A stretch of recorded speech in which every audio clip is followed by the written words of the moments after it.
Today, we will look at two horrifying caving incidents that went horribly wrong. The first story tells the claustrophobic tragedy of a caver trapped in a narrow passage, while the fear and excitement in the second story will particularly grip you. Imagine descending into Postočna Cave on a cool, chilling spring morning in 1998. The Slovenian air is thick, damp, and earthy. Sunlight barely reaches the forest floor as you approach one of the country's most famous underground labyrinths, known for its glittering stalactites and winding tunnels plunging deep into the earth. Each step feels like stepping into another world, untouched, indifferent to human ambition. Among the few daring enough to explore its depths were Tadej Novak, 22, a disciplined engineering student with a meticulous approach to caving, and his adventurous, fearless friend, Luka Marinch, 21. The duo often pushed the limits of safety, driven by curiosity, the thrill of discovery, and the need to test themselves against the cave's natural challenges. The entrance, slick from the recent rain, seemed almost alive. Water trickled into the first chambers, creating a softly echoing symphony that filled the silent cave. As they prepared ropes and gear for their first vertical descent, the air carried the scent of wet limestone. Their plan was simple but ambitious. Descend a 40-meter vertical shaft leading to an unexplored lower chamber.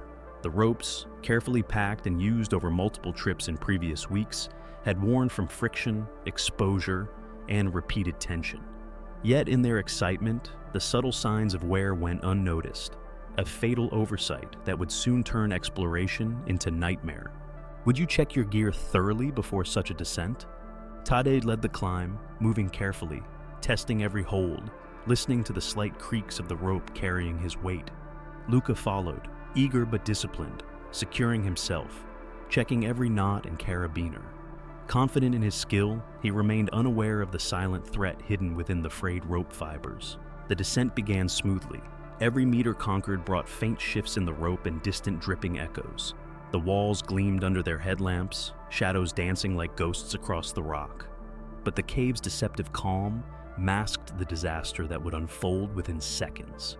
When Luka reached the midpoint of the shaft, muscles engaged, heart pounding from both effort and excitement, hands gripping tightly, feet searching for solid holds on the slippery limestone, a sudden, high-pitched ripping sound shattered the quiet.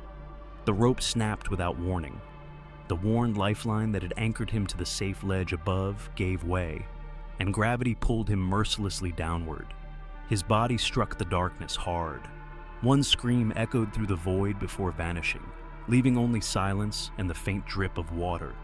Tadej froze, unable to believe what he saw. Eyes wide, heart racing, he peered down the shaft. The speed and inevitability of the fall overwhelmed his mind. Each second stretched endlessly. Hope and horror collided as he realized the carefully packed rope, worn, underestimated, ignored, had betrayed them at the worst possible moment.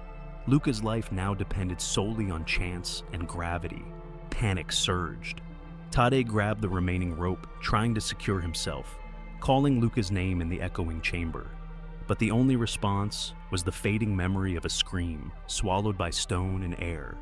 The crushing silence pressed on his chest like an invisible weight, stretching seconds into eternity and leaving him paralyzed between action and fear.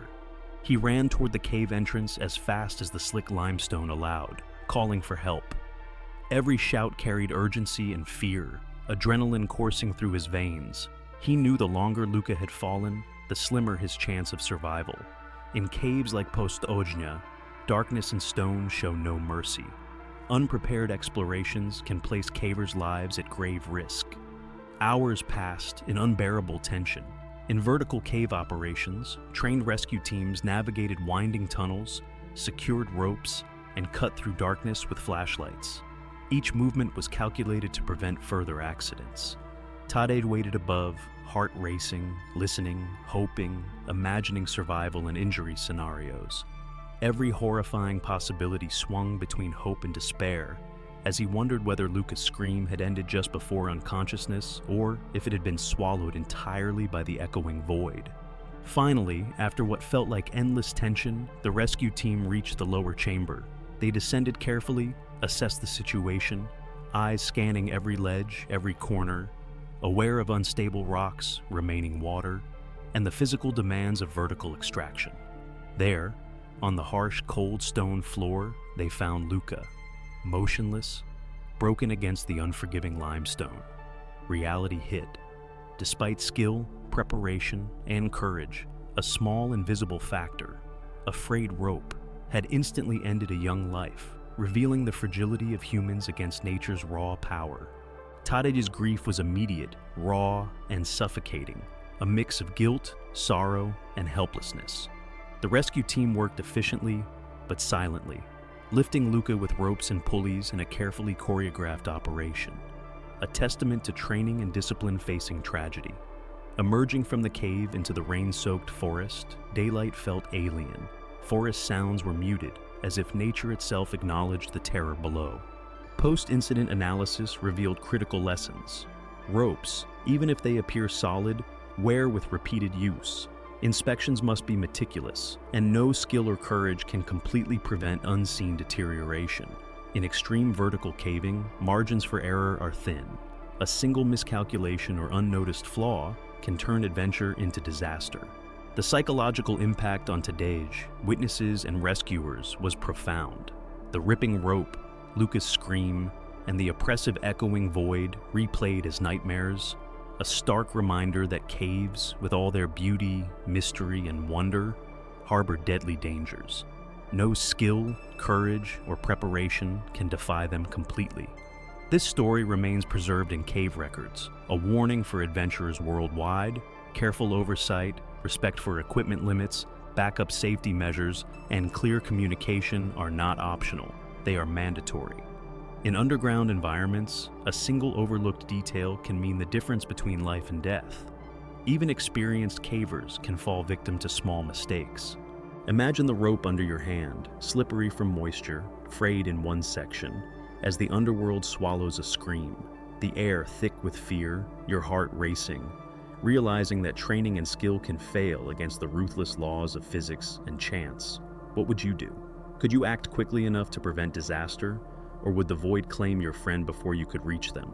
True adventurers face the merciless, dramatic, and often deadly world beneath the Earth's surface, learning the harsh truths of courage, preparation, and caving.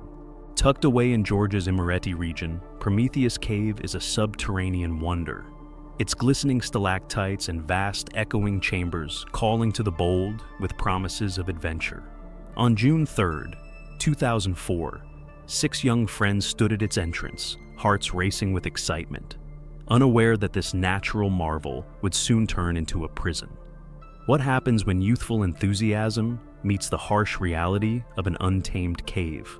How does it feel when one reckless choice traps you in a stone grave? That morning, the sun shone brightly over Georgia's hills. Georgie and Anna, both 22 and buzzing with restless energy, gathered their friends Luca, Mariam, Nino, and David for an unforgettable journey. None had ever explored a cave, but the cathedral-like chambers and ancient legends of Prometheus Cave were too tempting to resist. Their biggest mistake was perhaps diving into the cave's cool, damp embrace, armed only with cheap flashlights from a local market and secondhand headlamps. Their laughter, echoing off limestone walls, was a fleeting spark of joy in a place that would soon devour all warmth. The first hour was mesmerizing. Stalactites sparkled like chandeliers under flickering beams, and the group marveled at the chamber's grandeur. It felt as if they had wandered through such vastness forever. Their voices rang out like a chorus of explorers.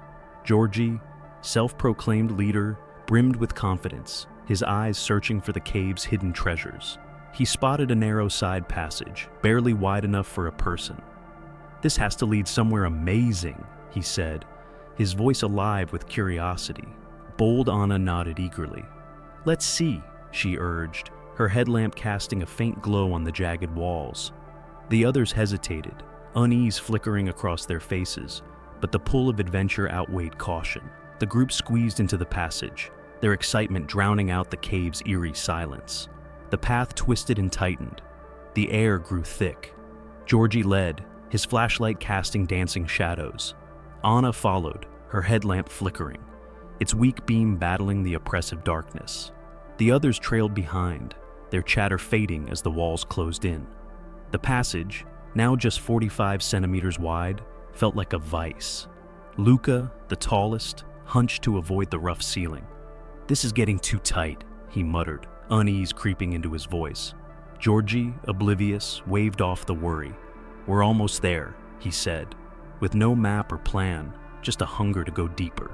Mariam gripped her flashlight, its dim light barely cutting through the dark. Nino whispered to David, "This doesn't feel right." They reached a crack in the passage, a meter wide, sloping into a dark abyss. Georgie's eyes lit up. "This is it," he said. "It's got to lead to something big." Caught in his fervor, Anna agreed, her voice full of anticipation. The others, uneasy but unwilling to turn back, watched Georgie and Anna slip into the crack, their bodies twisting to fit the cramped space. The walls were cold and unyielding, their flashlights struggling against the darkness.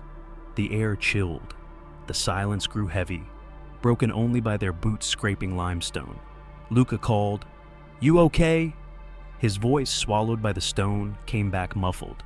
Georgie's reply was faint but firm. "We're fine. Catch up."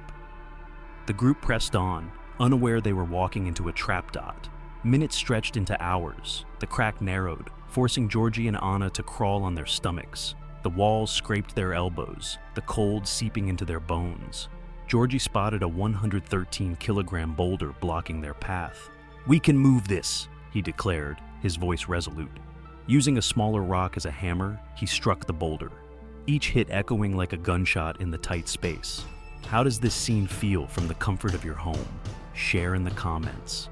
Swept up in his urgency, Anna urged, "Keep going, we're so close."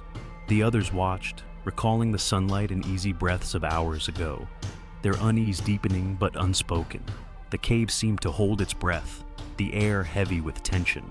Then, with a sickening groan, the boulder shifted.